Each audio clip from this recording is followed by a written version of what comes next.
তিন অধিনায়ক তত্ত্ব থেকে বেরিয়ে এসে লাল ও সাদা বলের দুই ফরম্যাটে দুই ভিন্ন অধিনায়কের যুগে পা দিল বাংলাদেশ ক্রিকেট।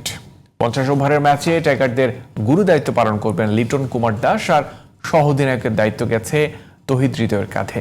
এছাড়াও বোর্ডের ভাবনায় রয়েছে ক্রিকেটারদের সুযোগ সুবিধা বৃদ্ধির পাশাপাশি মেডিকেল টিম ঢেলে সাজানো। মাহাদি আরমানের রিপোর্ট। কেসারেন শেকড় থেকে শিখরে।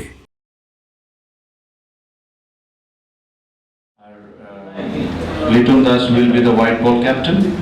The vice captain of the white ball will be Tauhid Hridoy. অবশেষে গুঞ্জনই সত্য হলো, হাত বদল হলো বাংলাদেশ ওয়ানডে ক্রিকেট দলের অধিনায়কত্বের। 2027 বিশ্বকাপ পর্যন্ত সাদা বলের ক্রিকেটে লিটনেই ভরসা খুঁজছে বিসিবি, যেখানে এলকেডির ডেপুটি হিসেবে দায়িত্ব সামলাবেন তৌহিদ হৃদয়।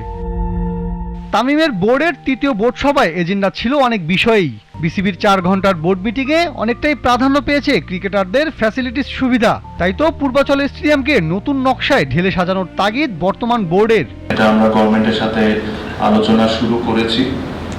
আমরা ফর্মালি আরো যে স্টেপগুলো নেওয়ার দরকার ওনাদের সাথে কথা বলে স্টেডিয়ামকে আমরা কত তাড়াতাড়ি ফান্ডিংটা সিকিউর করে আমরা আগাইতে পারি এটা নিয়ে আমরা আলোচনা করব। আমাদের বোর্ডকে অনেক সময় জাজ করা হয় খেলা জিতা হারা এসব নিয়ে। অবশ্যই ক্রিকেট বোর্ডের একটা পার্টের এই দায়িত্ব, কিন্তু যদি আমি বা আমার বোর্ড একটা সিরিজ জিতাতে বা একটা সিরিজ হারাতে যদি কনসেন্ট্রেট করতে থাকি, ঠিক লাস্ট যত বছরে যে ফ্যাসিলিটিসগুলো হয়ে যাওয়ার কথা ছিল ওটা হয়নি, because probably the thinking was towards winning and losing more. এদিকে ইনজুরিতে অস্ট্রেলিয়া সিরিজে খেলোয়াড়দের বাদ পড়ায় কাঠগড়ায় বিসিবির মেডিকেল ডিপার্টমেন্ট। ভবিষ্যতে এই বিষয়ে জিরো টলারেন্স নীতিতে অবস্থান নেয়ার পক্ষে তামিম ইকবালের কমিটি। সিলেক্টর বলেন, ফিজিওস বলেন বা মেডিকেল ডিপার্টমেন্ট থেকে যারা আছেন তাদেরকে নোটিশ দিয়ে তাদেরকে এনে অলরেডি তাদের সাথে ডিসকাশন হয়েছে, অ্যান্ড যারা মেডিকেল ডিপার্টমেন্ট ডিসিপ্লিন ডিপার্টমেন্টে আছেন তারা তাদের সিদ্ধান্ত দিবেন।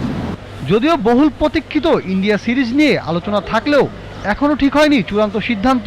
আমার সাথে যে আলোচনা এখন পর্যন্ত হয়েছে খুব পজিটিভ আলোচনা হয়েছে, and then they have to also make a decision. I am sure খুবই দ্রুত হয়তো বা আমরা জানতে পারবো। আমার মনে হয় না যেটা খুব লং লাস্টিং হবে। Even if it gets postponed will get to know quickly if the series is happening, তাহলেও আমরা খুব তাড়াতাড়ি আশা করি জানতে পারবো। মাহাদি আরমান, জিটিভি নিউজ, ঢাকা।